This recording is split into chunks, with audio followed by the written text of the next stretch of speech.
주님께서 여러분과 함께 또한 사제의 영과 함께 마르코가 전한 거룩한 복음입니다.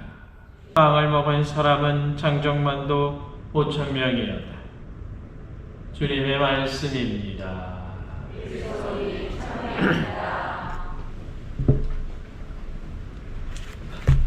오소서 성령님.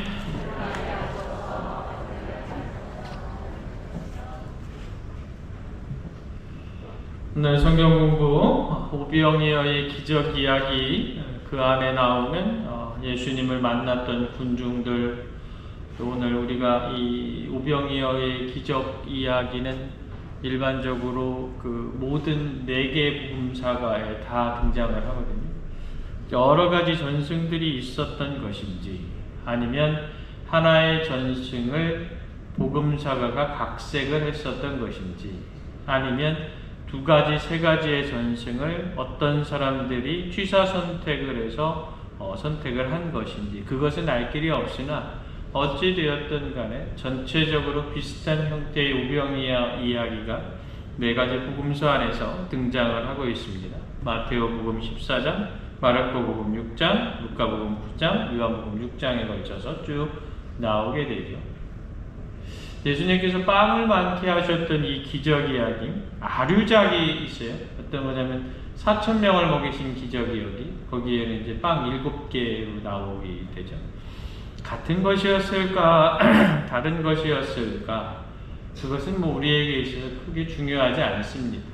그 기적이 2번 일어났는지, 1번 일어난 것을 복음사가가 다르게 사용을 하였는지, 그거는 우리에게 크게 중요하지 않고요. 이 오병이어의 기적 이야기가 우리에게 전달하고자 했었던 것은 무엇일까? 그걸 깊게 생각을 해봐야 됩니다. 등장인물을 한번 좀 생각해 볼 필요가 있어요. 처음에 누가 있습니까? 예수님과 예수님의 제자들이 있죠. 그 다음에 그 예수님과 예수님의 제자를 둘러싸고 있었던 군중들이 있고, 그 군중 가운데 오늘 복음은 아니지만 마테오 복음 등에서 등장하고 있는 아주 독특한 역할을 하고 있는 작은 소년이 1명 등장을 하게 됩니다. 더 많은 사람은 생각해 볼 수도 있겠지만 한 번쯤 생각을 해볼 이 군중들, 제자들, 이 소년의 모습, 우리가 한번 예수님을 만난 사람들이라는 주제를 가지고 하니까 이 오병이어의 기적 이야기에서 그들이 어떠한 모습을 가지고 있는가에 대해서 한번 깊게 생각을 해볼 필요가 있을 겁니다. 웰컴 투 동막골 보셨어요? 웰컴 투 동막골? 거기에 보면은 그 인민군 대장이 그 이장한테 되게 용도리고 뭐요? 이렇게 하잖아요. 그죠? 그러니까 그 이장이 하는 말이 뭘 잘 얘기해야지. 그거 기억나세요 혹시? 넷플릭스에 있나요? 그 이장이 그러잖아요. 그러니까 그 인민군 장군이 뭐 이장이 영도력 말 그대로 그러니까 리더십이 엄청나게 뛰어난 걸 보고서 물어보니까 뭘 잘 먹여야지. 이거를 사투리로 쭉 이야기를 합니다. 예나 지금이나 먹이면 좀 좋아져요. 그렇지 않습니까? 성당에서도 똑같아요. 그렇죠? 성당에서 보면 잔치 같은 거 싫어하는 신부님들이 있어요. 여기에 오신 신부님들 중에서 잔치 싫어하는 신부님들 있었나요? 별로 없었어요? 별로는 없는데 간혹 가다가 그거 싫어하는 신부님도 있어요. 그러면 본당 분위기가 되게 애매해져. 좀 이렇게 뭐라고 그래야 되나, 낮아져. 그에 반해서 본당 잔치 엄청 좋아하는 신부님들 있어요. 때만 되면 뭐 국수 끓여라, 뭐 해라. 그 거의 여성 분과장이 아니라 거의 뭐라고 그래야 되나요? 주방 아줌마요. 막 그냥 맨날 뭐예요. 그런데 그 여성 분과장의 그 노력에 따라서 엄청나게 본당 분위기가 좋아지는 경우를 많이 봐요. 적어도 나빠지진 않아요. 그렇죠? 네, 그게 있는 거 맞습니다. 그래서 이 먹는다라는 것은 결국에 모여있는 이들에 대해서 영향력을 행사할 수 있는 가장 첫 번째의 것들 중에 하나예요. 그러니까 강력한 리더십, 강력한 군정체제를 갖추기 위해서 여러분들 북한이 오늘날까지 그렇게 연결될 수 있었던 가장 큰 게 무엇입니까?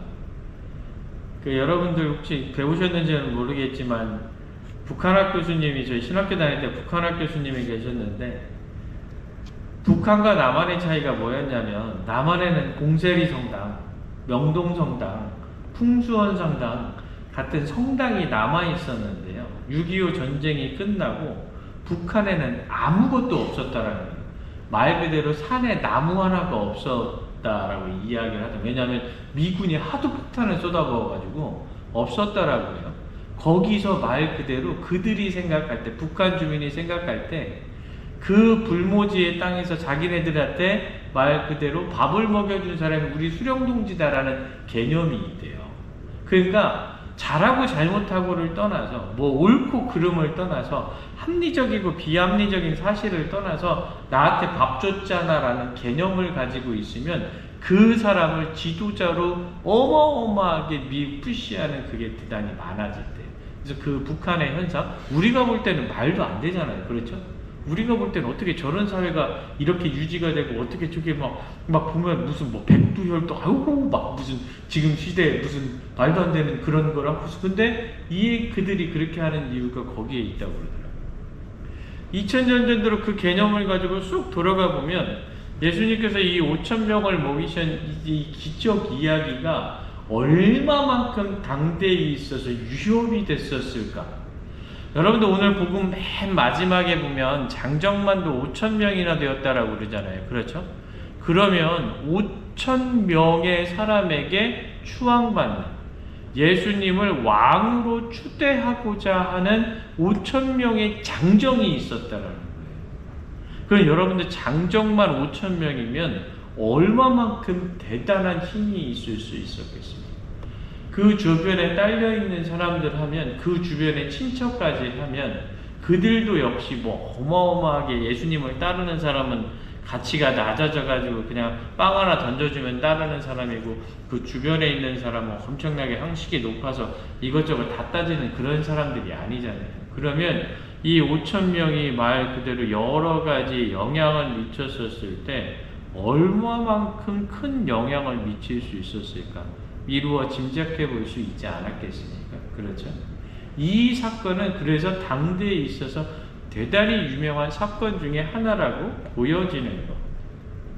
그런데 여기에서 그들이 또 무엇을 느꼈을까?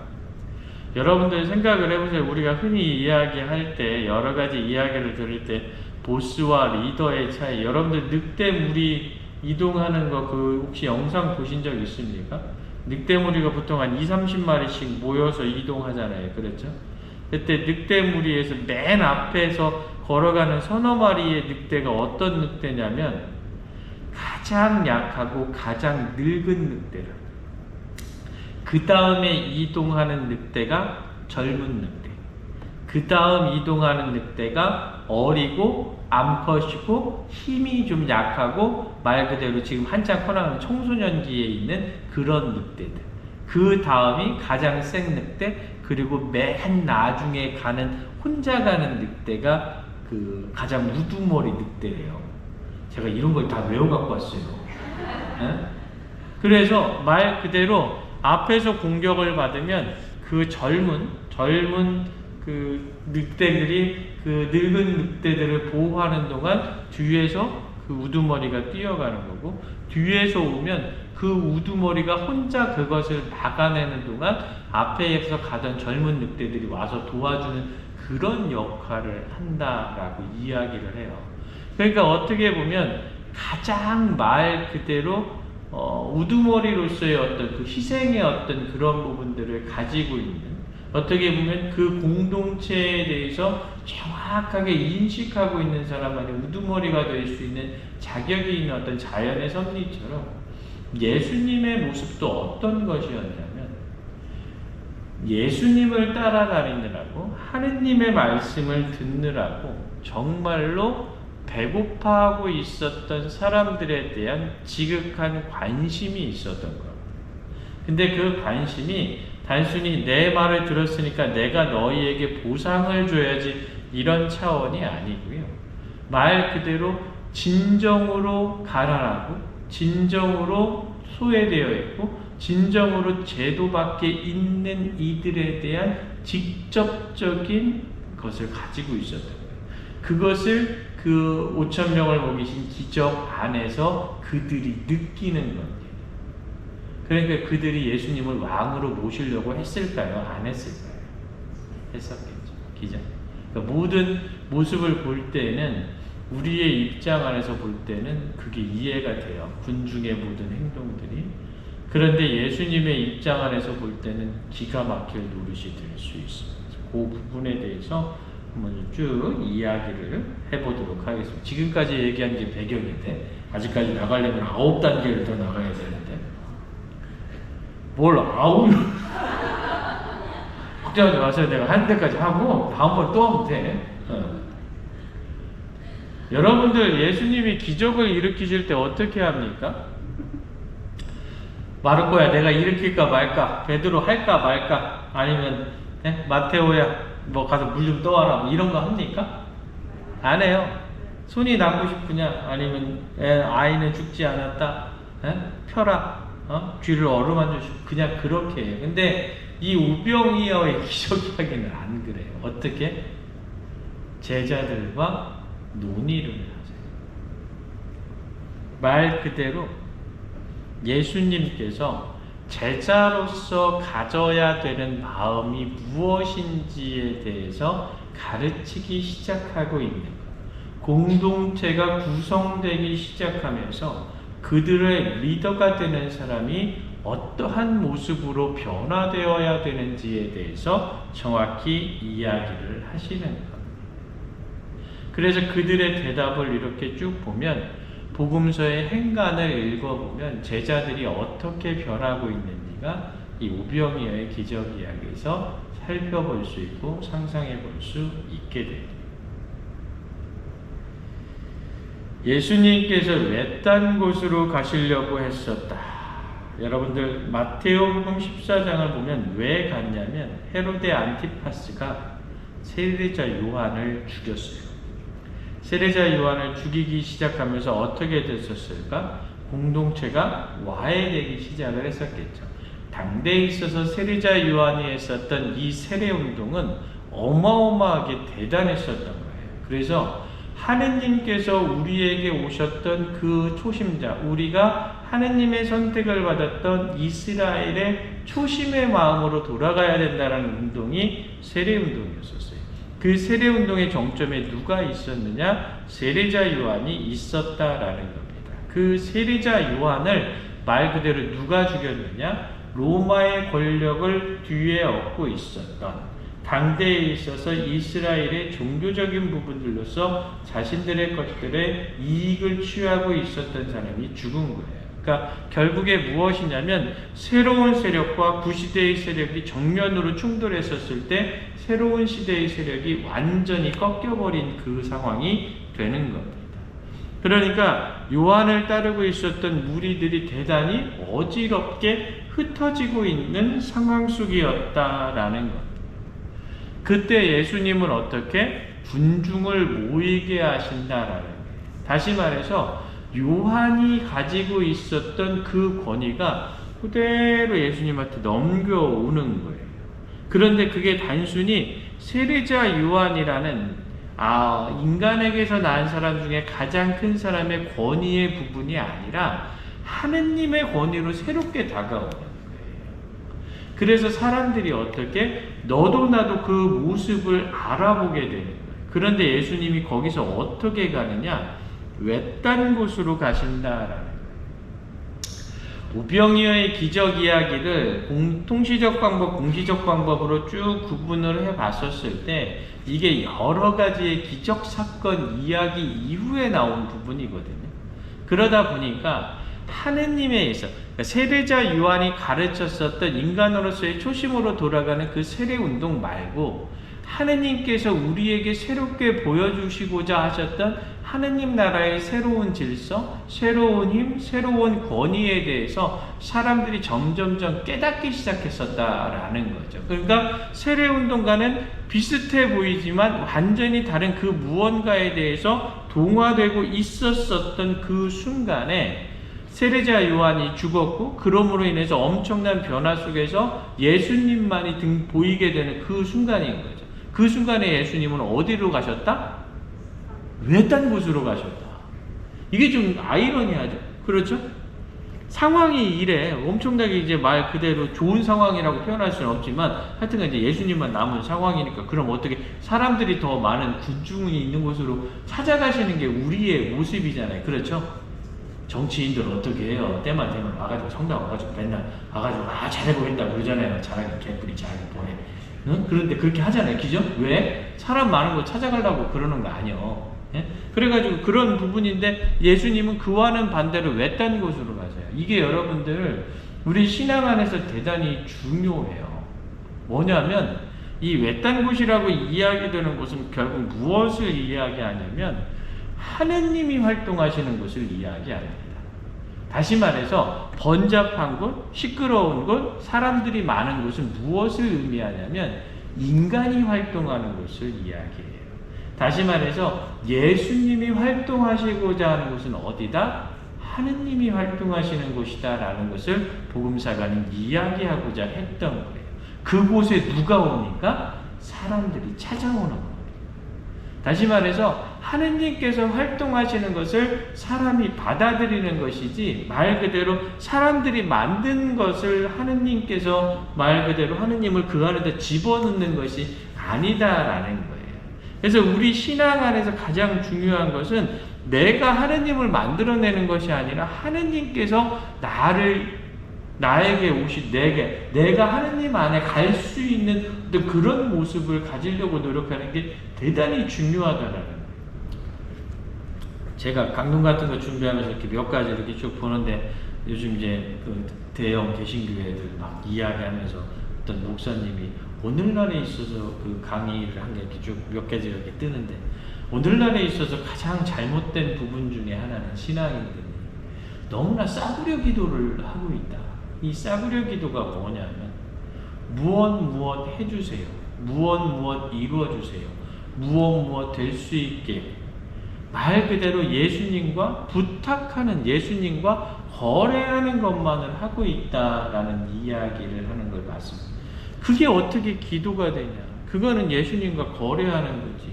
근데 기도는 예수님과 내가 만나서 말 그대로 그 만남을 이루는 것이지 어떻게 예수님과 내가 예수님께 뭐 해주세요, 예수님께 뭐 이거 해주세요, 저거 해주세요, 이렇게 해주세요, 저렇게 해주세요 하는 게 기도가 될 수 있느냐라고 엄청나게 이제 이야기하고 계신 그 목사님 한번 제가 본 적이 있는데 야 개신교에도 저런 목사님이 있구나 이런 생각 제가 닮아도 하던 얘기인데 예? 여러분들 이 부분이거든요. 그 외딴 곳으로 가셔서 하는 어떤 그런 부분들 거기 가셔서 예수님이 무엇 하십니까? 기도하세요. 왜 외딴 곳으로 가서 기도하시겠습니까? 하느님이 계신 곳에서 하느님을 만나는 것. 이 외딴 곳은 어디입니까, 여러분들? 이집트에서 이스라엘 백성들이 탈출했었을 때 겪었던 그 조용하고 적막한 광야를 이야기합니다. 그 광야에서 이스라엘 백성은 누구를 만납니까? 하느님을 만납니다. 말 그대로 이 외딴 곳이란 어떤 곳입니까?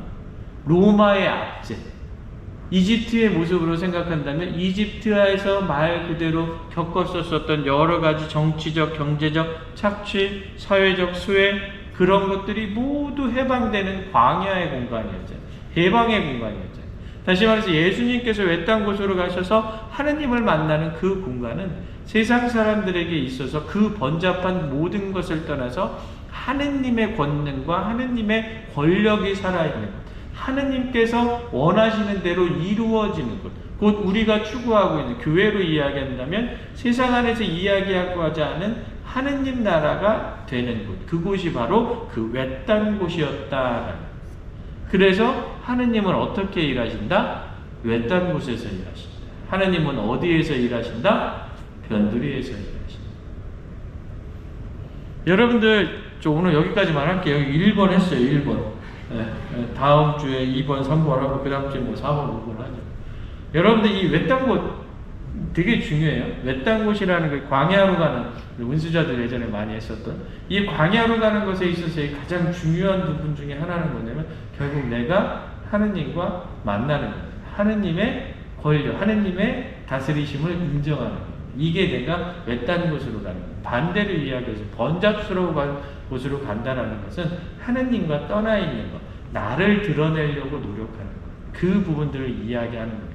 제가 이게 뭐 다음 시간에 될지 다다음 시간에 될지 모르겠지만 여러분들 이 군중들의 모습이 나중에 최종적으로 변합니까? 변하지 않잖아요. 어떻게 해요? 말 그대로 왕으로 모시려고 했다가 십자가에 못 박으시오잖아요. 이 군중들의 모습이. 그 이유가 무엇입니까? 외딴 곳에 머무르지 않았기 때문에 그래요. 예수님을 만나고 하느님의 통치하심을 느꼈지만 다시 어떻게? 자신들이 살던 그곳으로 돌아갔기 때문에. 그래서 어떻게? 하느님을 잊어버리고 나 자신만을 드러내는 그런 번잡스러움으로 빠졌다. 예를 들어서 이 군중들에게 있었던, 예를 들어 뭐 미리 말씀드리면 작은 소년의 작은 그 가지고 있는 물고기 5마리와 물고기 2마리와 빵 5개, 이 모든 것들을 이용해서 수많은 사람들이 먹게 되는데 그것은 무엇을 의미합니까? 결국 엄청나게 대단한 사람들의 큰 것을 하느님은 이용하시지 않아요. 여러분들 각자 개개인의 받은, 어떤 사람은 이만큼을 받았을 것이고 어떤 사람은 그것의 10분의 1밖에 못 받으신 분들이 있겠죠. 그렇죠? 그런데 그걸 이용하신다는 거예요. 하느님께서 너는 10분의 1밖에 못 갖고 있으니까 너한테는 10분의 1밖에 못 하신다가 아니다라는 거예요. 하느님께서 하시는 것은 100개를 가지든 1000개를 가지든 10개를 가지든 그 10개를 1000개로 만드시는 분이고 그 100개를 1000개로 만드시는 분이고 그 1000개를 1000개로 만드시는 분이다라는 거예요. 그래서 하느님이 되는 거예요. 그러니까 내가 가지고 있는 크고 작음은 아무 문제가 되지 않아요. 그런데 우리는 자주 외딴 곳에서는 그걸 알지만 번잡스러운 곳으로 가는 순간에 어떻게 비교하게 돼요. 다른 사람과 자꾸 생각하게 돼요. 그러다 보니까 어떻게? 내 안에 있는 것을 예수님께 드리지를 못해요. 그 문제가 생겨요. 내 안에 있는 누구나 다 갖고 있는 아무리 작은 것도 하느님께만 드리면 그분이 알아서 쓰실 텐데 내가 그걸 못 드려요. 그게 여러분들 번잡스러운 곳에 머물러 있는 우리의 모습입니다. 여기까지만 하고요. 한번 좀 오늘 깊게 생각해 보셨으면 좋겠습니다. 한 1주, 2주 지나시면서 과연 나는 어떠한 모습으로 예수님을 만나고 있는 사람들인가. 마지막에 좀 시간 들여서 말씀드렸었던 정말 하느님께서 나를 다스리시고 나에게 다가오시는 그런 외딴 곳에 머무르면서 진정으로 신앙생활을 하고 있는가? 아니면 내 마음은 늘상적으로 나를 생각하는 번잡스러움 속에 머물러 있지 않을까? 생각하면서 신앙의 모습, 주를 노력하는 그런 분들 되시길 부탁드립니다.